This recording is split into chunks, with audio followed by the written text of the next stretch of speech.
someone who's impressive on the internet, YouTube, Instagram, Twitter, whatever, usually through the means of like a music video, doesn't really translate to their live performance. So I go to a lot of open mics.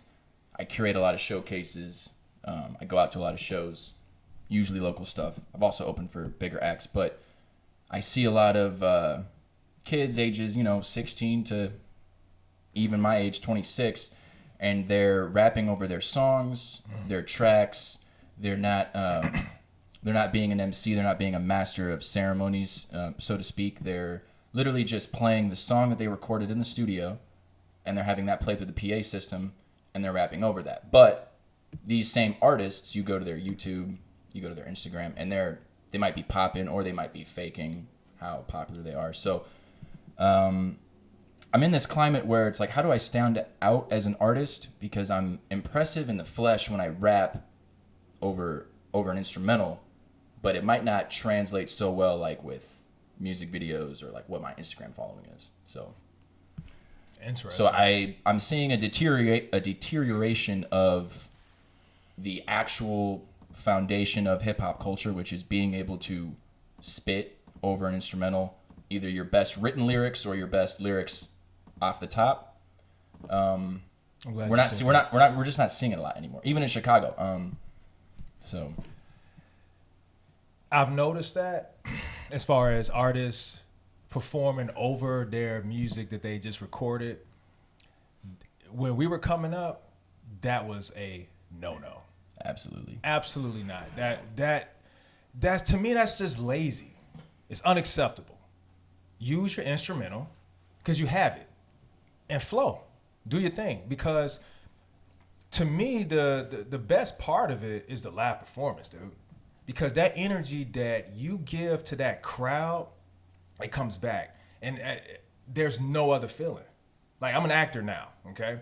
And, I've been in a couple commercials, I've been on PD and stuff like that. That's great, but nothing feels, to me, that feeling of getting an instrumental, right into it, lay the rough vocals, rough mix down, go back, change some stuff, complete the track, mix it down, master it, listen to it. Dude, you talk about a rush. I can feel it right now because I've recorded so much music and I've gone through that process so many times. And then to go and perform that song, because a lot of times, like my guys, or my boy Malik, he will write his music to the way he's going to perform it.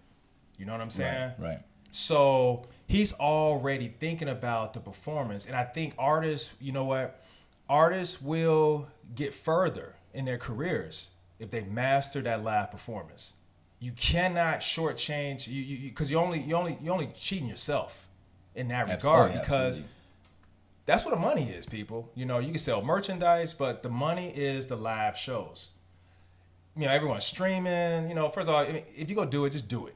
If you get money from it, that is phenomenal. But people get into this for the wrong reasons. You know what I'm saying? And you could tell because I look at the artists, not all the artists, but I look at a lot of artists today, and it's kind of like just that thing to do, just to, look cool, look fresh. Everybody want to get lit and drip and all this shit.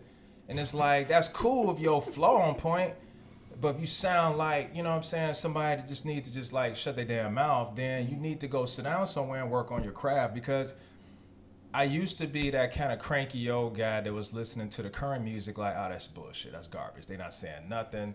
They're not even acknowledging hip-hop, the culture. It's just a bunch of rap. And there's a difference between hip-hop and rap, people. There's a lot of rap music out right now. Hip-hop is still there, but a lot of people try to dress it up to say that hip-hop and rap use the terms two different types. Yeah, differently. And we can get into we can break down the differences if you want. Rap is an element of hip-hop. Yeah, just because absolutely. You're a rapper, you make rap music, that doesn't necessarily mean you embody everything about the hip hop culture. Right. And that's cool. It's cool if you consider yourself, I'm just a rapper, I'm not all into that hip hop shit and all that.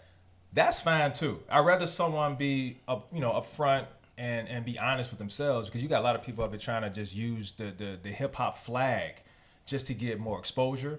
Maybe get some more people that's really into the culture to follow them, and then like, oh man, you're not really no hip hop artist. You just on some rap shit, just trying to just get a buck. Which is nothing wrong with getting a buck. It's just don't take advantage of the culture for you, to try to make money off of it. Give back. Learn about the history. Learn about artists that paved the way, the pioneers, and the people that did stuff so that we can do it. I tell you the big difference between when I was coming up and the current artists right now. I tell you this, and if social media was around when we were coming up, not even a contest, dude. It is a total different ball game.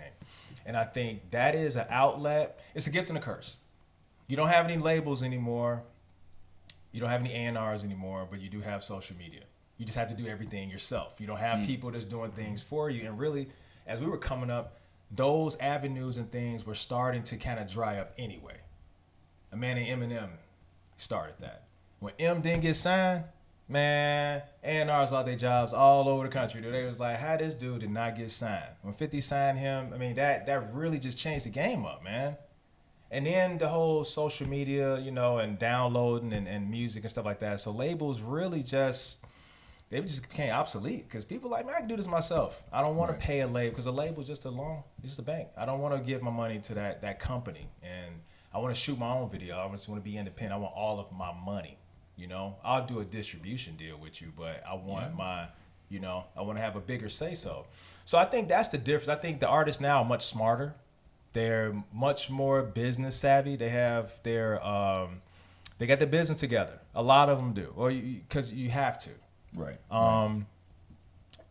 I do like some of the artists today. Like I said, I was kind of cranky, like just discrediting a lot of people because it wasn't the stuff that I grew up listening to. So I didn't want to be like that. My boy, Self-Born, shout out to Greg D. He was like, yo, we can't be like that, man. It's their time now. And there's some good artists out. So I give props to those that are good, and I just try to keep it moving if I don't like them.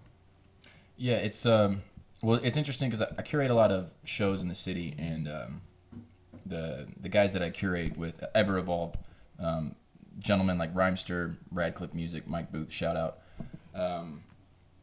We can't reject the younger guys, these 18, 19, 20, 21-year-olds.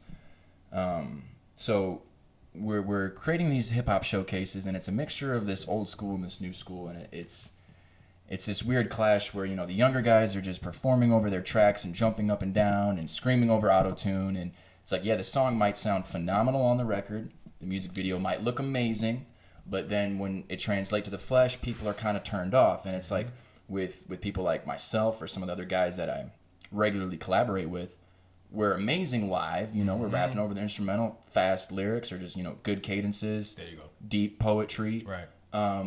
But we don't necessarily have the social media aspect, the lights, the glitz, glamour to really like. Yep. So when you see us live, you're like, oh, cool. And then you go follow us, and maybe like following us on social media is where the letdown is. But with these other artists, it's like when they perform live, that's where isn't it funny the letdown is with the fans. It's like the fake it till you make it. Those artists, they have mastered the faking it because a lot of them fake. Absolutely. Some of them out here, especially the drug dealing, like how much drug dealing they actually do is hyperbole to the utmost. Thank you. Best word for it. Hyperbole all day. Because if people was out here selling drugs like the way they say that they are on their music, dude, you'd be indicted so fast. Like, it's not, you're not doing it. You're not. So are you saying that there's a bit of false advertisement? A little bit. Oh, yeah.